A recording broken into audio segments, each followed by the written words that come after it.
आपके दर पे आने से पहले मैं बड़ी कमजोर होती हूँ, मगर आपकी दहलीज को छूते ही मैं कुछ और होती हूँ। नमस्ते दोस्तों, मैं सुवी रावत। ये कहानी है अमित की। अमित जो कभी सपनों की उड़ान भरता था, आज वो निराशा के अंधकार में डूबा हुआ है। बहुत परेशान है, बहुत दुखी है।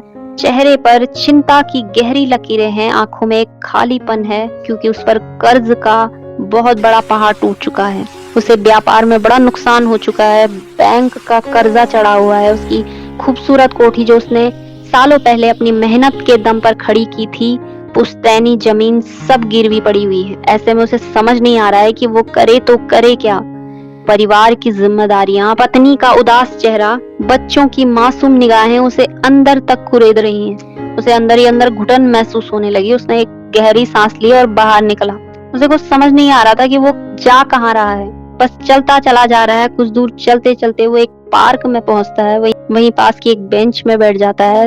अभी वो अपनी जीवन की उलझनों में खोया ही हुआ था कि तभी उसकी नजर सामने से आते हुए एक लंगड़े व्यक्ति पर पड़ती है, जिसका एक पैर नहीं था। वो व्यक्ति जो था वैसाखी के सहारे चल रहा था और आते ही वे अमित के सामने वाली बेंच पर बैठ गया। अमित काफी देर तक उस व्यक्ति को बड़े आश्चर्य से देखता रहा। ये देखकर अमित से रहा नहीं गया।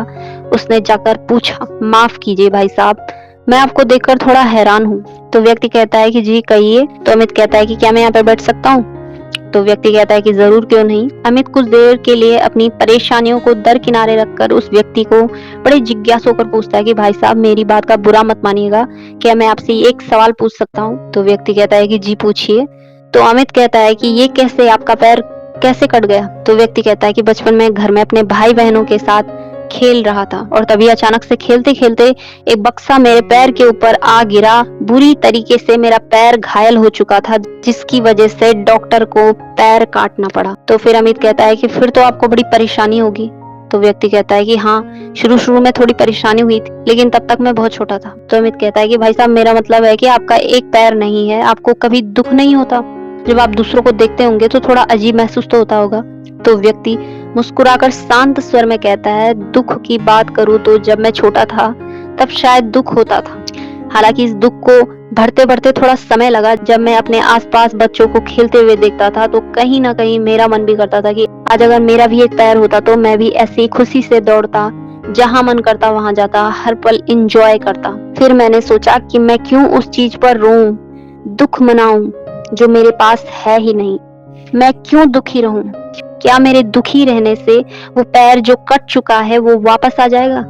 नहीं, मेरे पास एक पैर नहीं है, ये सच है, पर मेरे पास एक पैर है जिससे मैं चलता हूँ, जिसने अभी तक मेरे शरीर को मुझ पर बोझ नहीं बनने दिया।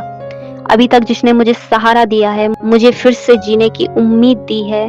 मैं आज के पल को क्यों दुख में गंवाऊं? जो है ही नहीं उसका क्या दुख मनाऊं?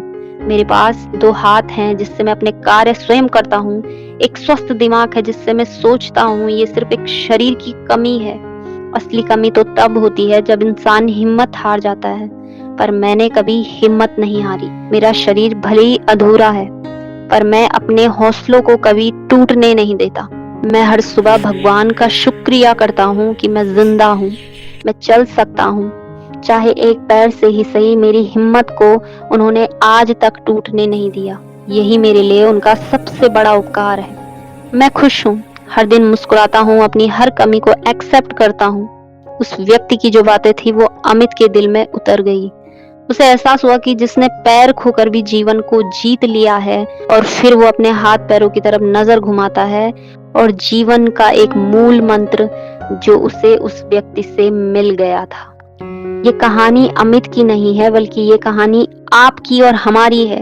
हम भी कई बार जीवन की उलझनों में हार बैठते हैं। हमें भी अमित की तरह जीवन की छोटी मोटी परेशानियां बहुत बड़ी लगने लगती हैं। हम हताश हो जाते हैं, नेगेटिविटी की तरफ चले जाते हैं। हम उस लंगड़े व्यक्ति से ज्यादा सशक्त होने के बाद भी खुद को अमित जैसा महसूस करते हैं, क्योंकि हमने अपनी ताकत को कभी पहचाना ही नहीं है। हमें जो नहीं मिला है उसके लिए हम रोते रहते हैं, दुखी रहते हैं, परेशान होते रहते हैं, लेकिन हम भूल जाते हैं कि हमारे पास जो है वो अनमोल है।